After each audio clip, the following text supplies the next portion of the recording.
Hi, I'm Jack Plantz. I'm a senior at Telluride High School, and I'm applying for a 2016 Neil Armstrong Scholarship.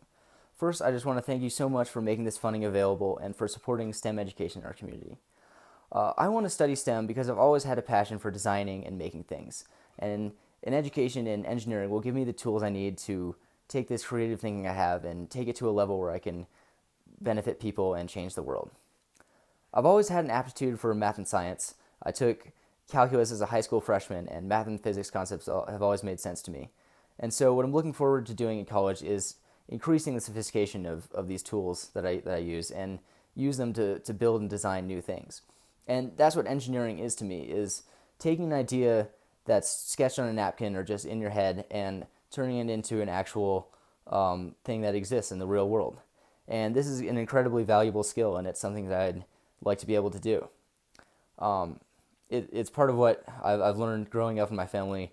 My dad likes to make bikes and tinker in the garage, and so we'll always have ideas during dinner, and we'll come to the garage and go about making those things. And I really like that process. As far as my most rewarding STEM experience goes, there's a lot to choose from, but I would definitely have to go with my internship at the Stanford Linear Accelerator Center.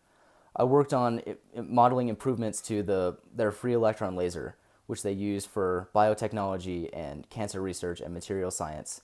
And it gives us an understanding of what goes on at the molecular level in lots of complex molecules. What I did specifically was work on the magnet configurations and improve the coherence of the beam so that it could be used for more scientific discoveries.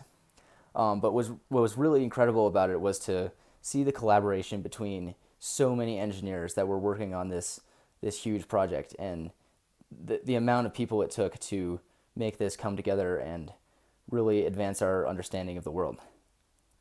And what an education in STEM would do for me is I would be able to be one of those people working on projects like Slack and leading the forefront of innovation. And that's what's going to be necessary to solve these problems facing us, like climate change and the energy crisis. And I would love to be on the forefront of that movement. Again, thanks so much for your time, and I hope you feel it will be worth investing in me.